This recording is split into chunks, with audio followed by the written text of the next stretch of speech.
I take refuge in the Buddha. I take refuge in the Dharma. I take refuge in the Sangha.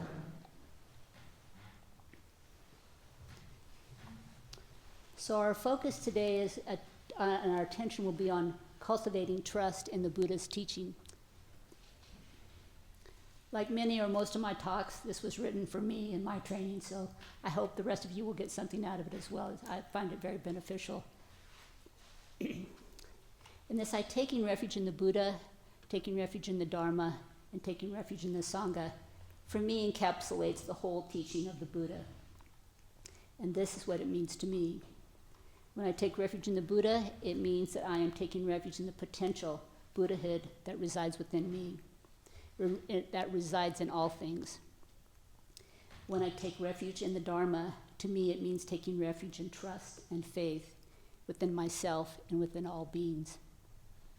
When I take refuge in the Sangha, it means in taking refuge in purity and harmony in myself and with all things.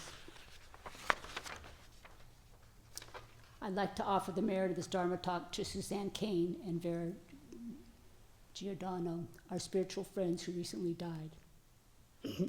I'm grateful for the opportunity to have trained and learned from these sincere, kind practitioners. What a beautiful autumn we are experiencing. The mountain wearing a sparkling coat of snow, the entire landscape expressing a joyful, colorful sound, each in their own way. All these lovely conditions are happening in what may appear as a substantial upheaval. Yes, this is the season, and it's known for its transitions from summer to autumn to winter in a blink of an eye. So it's actually not surprising. Yet it's essential for us to keep our balance, be even-minded in the current conditions of the present moment. The supermoon brought us super rains and high winds, which resulted in quite a large Douglas fir tree snapping and launching itself into the Sangha House solar panels and the roof ridgeline. At some point, a sizable part of the flying tree broke off and penetrated the metal roof into the attic and resulted in pelting rain going over the kitchen ceiling. So it was a very exciting evening. So all is well, no one was hurt. Our friends from Cut Above came out immediately, and the roof has had a temporary patch until Damon, our contractor, arrives tomorrow to begin repairs.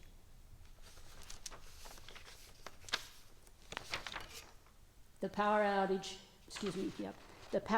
makes me grateful for all we have. Hot water, warm buildings, hot food, and cold food taken care of in the refrigerator. The list is long, and it's my intent not to take it for granted. It also makes me realize how heavily we rely on the internet. So it is. I'm grateful to still have paper and pen, because you will see towards the end of my note, I had to go to that very factor because there was no power when I was trying to finish this. We live in a world of blessings. The starting point is being content, knowing how to be content.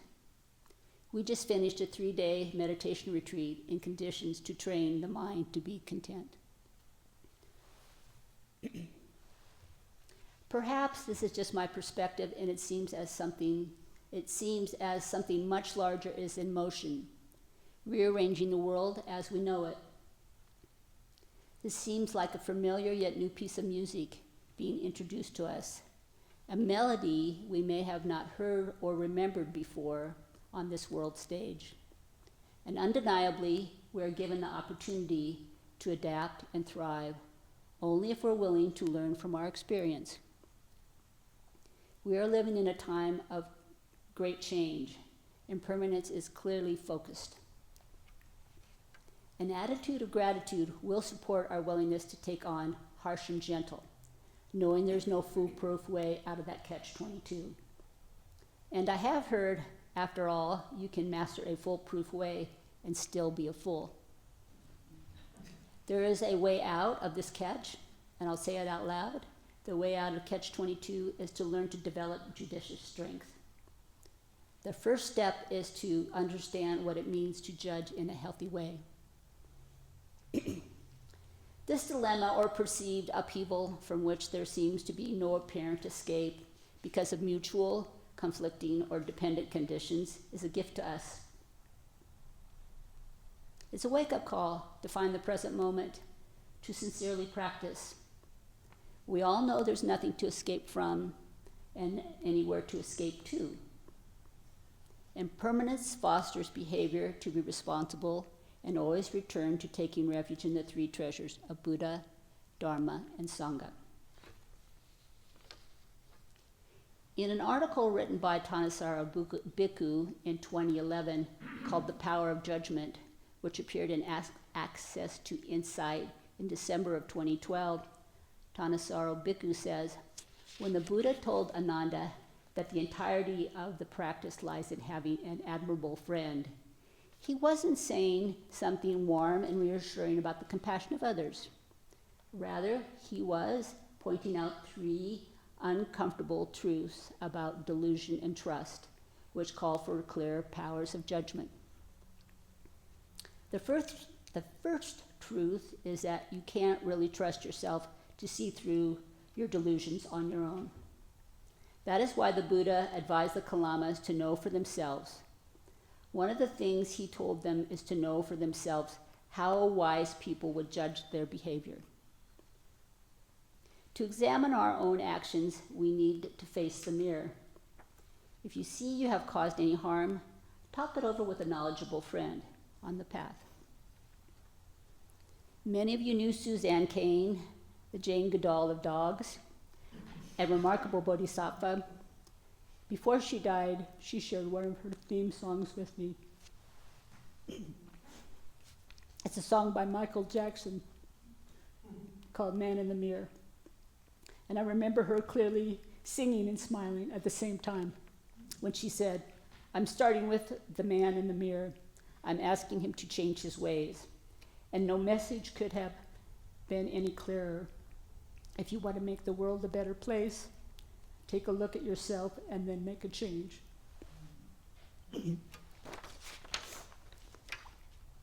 I'm grateful for the opportunity to train with Suzanne. We miss her bright and joyful, loving heart. She brought Ranger and Zadie to the monastery, little bodhisattvas in training. So thank you, Suzanne.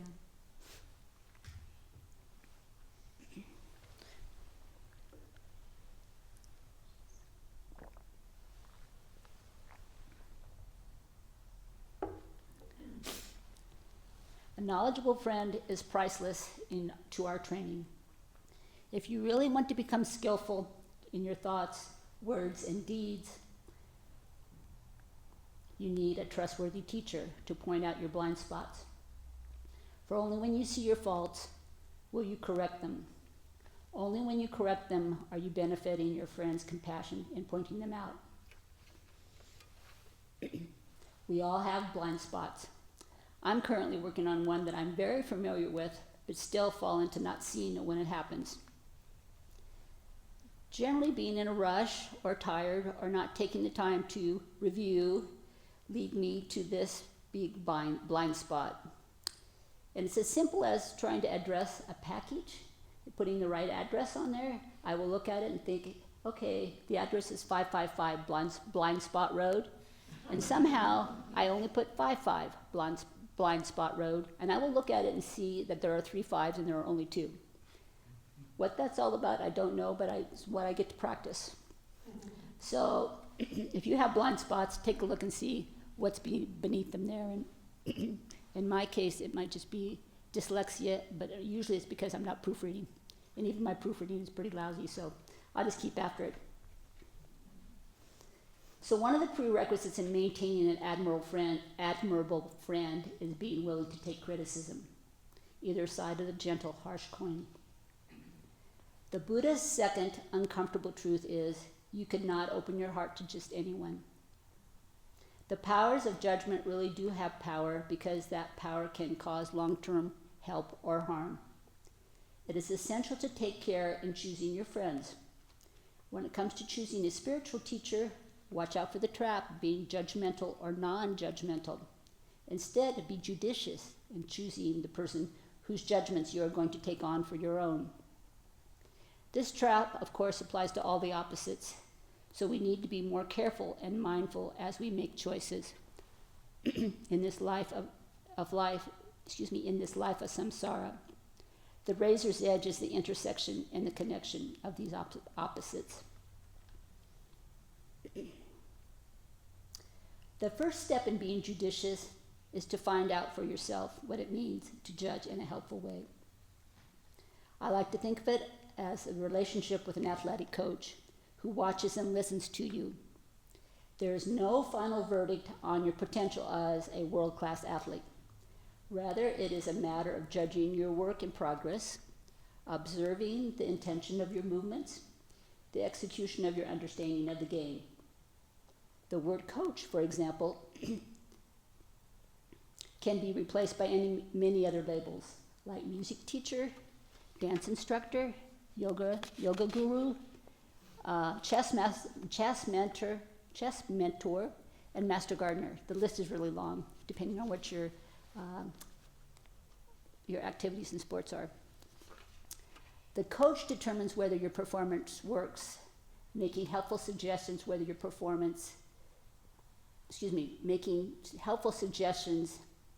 and discussing solutions to enhance your performance. The coach keeps this up until you are both satisfied with your performance. The focus of the coach is on your actions, looking and experimenting with better ways to reach an elevated standard. This is a two-way relationship. You are learning how to judge your own performance, thinking more carefully about your intentions, being more aware of your execution, and learning patience, which leads you to think outside the box that doesn't even exist. The focus is on the performance, not yourself. And it is essential to listen and understand what the teacher is actually saying. I have found for myself, the less I'm invested in my habits, the more willing I am to recognize unskillful habits and drop them to make room for more skillful ones.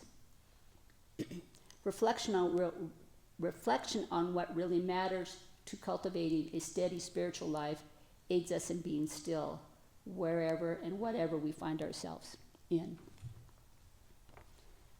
So currently I'm learning to trust the four sublime states of mind taught by the Buddha. This has gone around several times in my training, but it's back up again. So, which are metta, which is loving kindness or love, karuna, which is compassion, mudita, which is sympathetic joy, and upaka, which is equanimity. Now, Reverend Vera was very fond and actively practicing these four noble states of mind, which are also known as the Brahma Vihara. Reverend Vera had four faithful assistants, metta, karuna, mudita, and upaka, which were in the forms of very adorable stuffed animals. Well, actually, one was a stuffed s'more. You know that campfire treat with the graham crackers and marshmallows? She had one of those. At any rate, these friends were on her desk, in the bursar's office, in her room, or traveling along the path in her monk's bag. I'm incredibly grateful to her for showing me the way in such a gentle and sincere manner.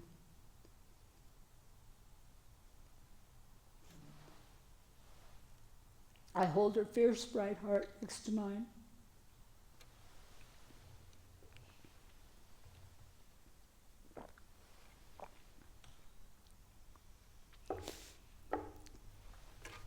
Vera changed my life simply by allowing me to be on the receiving end of her compassion and kindness in 2018 as I returned from the portal of death.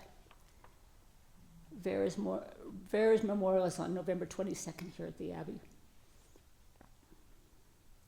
These four noble states are known as the Brahma Vihara, which I just said, meaning excellent, lofty, divine abodes. These four attitudes are the ideal way of conduct towards all living things. Nananpanika Thera wrote, they provide the answers that apply to all situations arising from social contact. They are great removers of tension, the great peacemakers in social conflict, and the great healers of wounds in the struggle of existence. The Brahma Viharas are incompatible with this hating state of mind. Aim for these divine attitudes to be the mind's constant dwelling place where we feel at home. This means to become thoroughly saturated by them. Being mindful of them in our common daily activity, we become inseparable companions. How lucky are we to have that? The only way we know anything about another person is through their actions. So this is as far as judgments can fairly extend.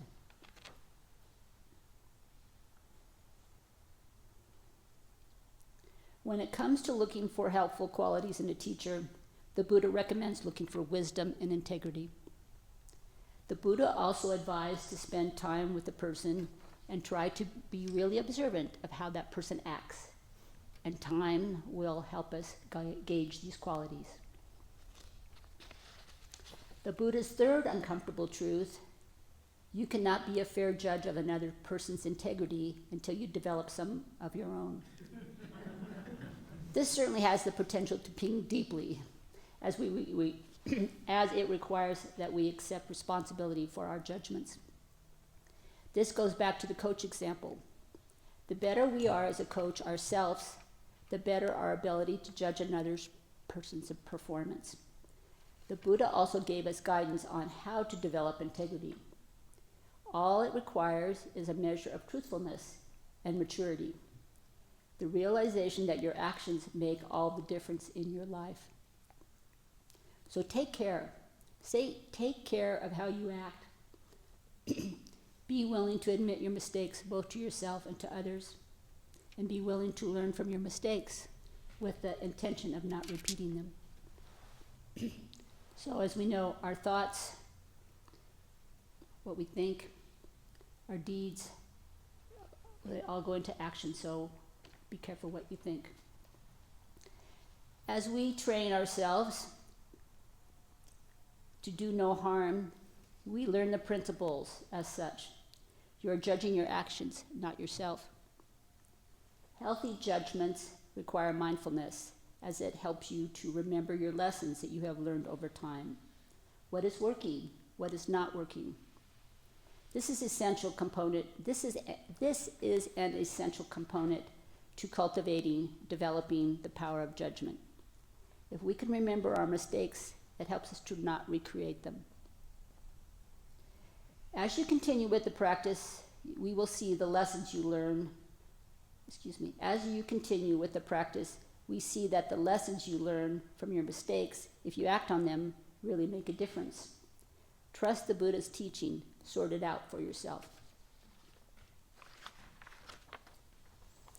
You learn to benefit from the judgment of others. Train yourself for the greater good, putting our selfishness aside. Be open to criticism and test the suggestions for improvement. The Buddha told his aunt Gautami, you can test genuine Dharma by seeing the result it gives when put into action. If it leads to admirable qualities as being dispassionate, modest, content, energetic, and unburdensome, it's the real deal. This is how you learn for yourself how to judge healthily.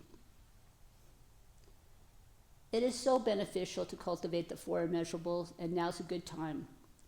Do not wait until you're on your deathbed. The key word is to cultivate. The Buddha has said there are beneficial qualities to have, good for you and everything, these four immeasurables. These qualities we want to incorporate into our blood and our bones. It is essential not to try to force anything. In the cultivation of these four noble states, following the thoughts and actions of the great gardener masters, we could reap a lot of incredible information and also a very good harvest if we follow these instructions. They plant the seeds and water them, which creates the initial and supporting conditions for the growth and ultimately flourishing of the plants. From the experienced gardener, you do not make the garden grow through sheer force of will, and it is actively unhelpful to dig up the garden to see if the plants are started to grow yet. Let the results take care of themselves. In the same way, through diligent meditation practice, over time, these heart qualities will shine forth in a natural, integrated way. So too, you will find your behavior becoming naturally kinder, more compassionate, more open to rejoice in the good fortune of others, more stable and balanced in the face of strong emotions and difficult situations. You do not have to force anything, and in fact, it's better not to.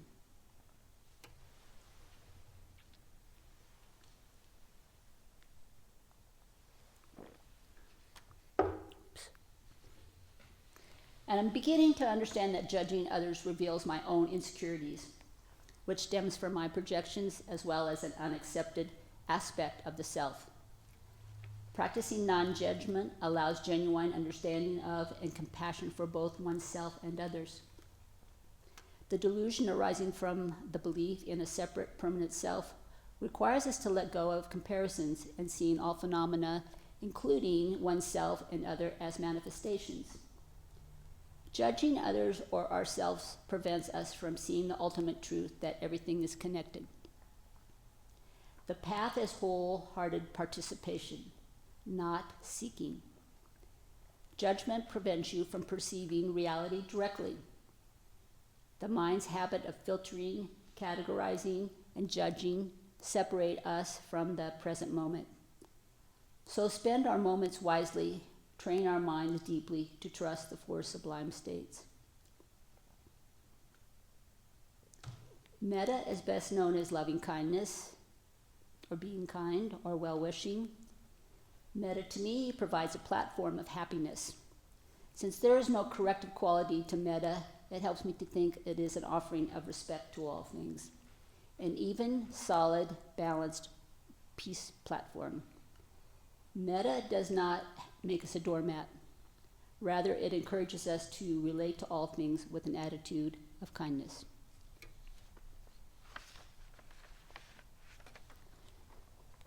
Karuna is almost universally translated as compassion. The basic attitude of compassion is to recognize that suffering is a universal experience. For me, that applies to everything, not just humans. If metta is about how it is a good thing to be happy, karuna is the recognition that it is unwholesome to be unhappy with ourselves or others. True karuna is the recognition of that which is in me, suffers is also in you. The practice matures, the perceived boundaries between self and others softened, and we find ourselves responding to suffering without the my and the your. How very skillful karuna removes the self from the equation when practiced each step on the path. Mudita may be described as rejoicing in the good fortune of others, appreciative joy or sympathetic joy. I favor resonant joy, which emphasizes our response to something else, the heart's intrinsic answer when encountering joy. Yeah, this is great. Upaka, equanimity, is often described as a mental state of stability and composure, which is undisturbed by experience or exposure to emotions, pain, and other phenomena that cause others to lose the balance of their own mind, where everything is experienced as crazy, including oneself. At one time, equanimity didn't seem like it was the odd man out in this list of noble states of mind. Because loving kindness, compassion, and resonant joy are all about experiencing emotions, being touched and moved by the situation we encounter in the world. Equanimity seemed to be the opposite, being unmoved by what we encounter. Are we mindless zombies? No. Equanimity turns out to be the key in the other three, for me. Without equanimity, loving kindness can start to drift over to the other side into desire and grasping.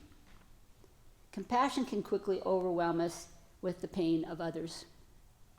Mudita can turn into a giddy, ungrounded mess of mania. Equanimity is not about getting rid of anything. Rather, it allows us to feel strong emotions without being swept away by them.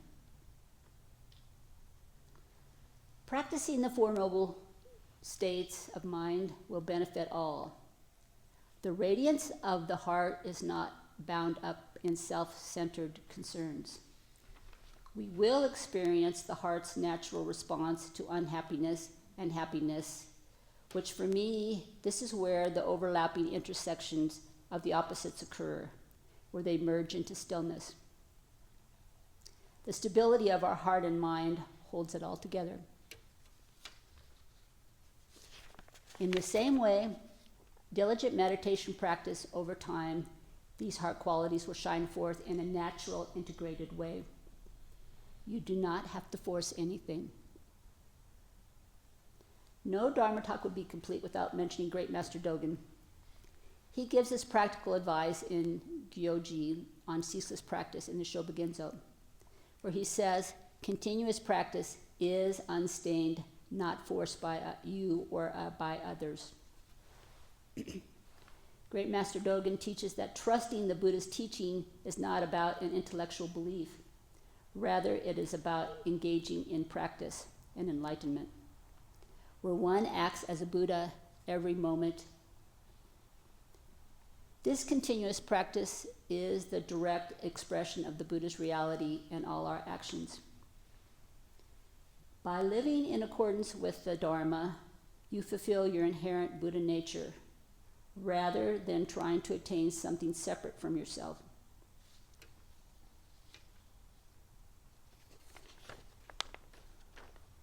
A deep understanding of the Dharma is essential to break the cycle of suffering and achieve liberation. So keep at it. Our future is created through actions. I sincerely stress the importance of a spiritual teacher and consistent spiritual practice to navigate the path effectively. Yes, according to the Buddha, cultivating trust in his teaching involves both purifying karma and accepting impermanence. We can reduce attachment, suffering, and the illusion of a permanent self, which leads to peace. By living in the present, this encourages us to be more mindful and be more aware, allowing for greater resilience and for peace. We have the opportunity to break the chains that bind us by following the path of impermanence, karma, accepting and purifying, deepening this connectedness. The Buddha once said, don't believe things just because I said so. Make them true for yourself.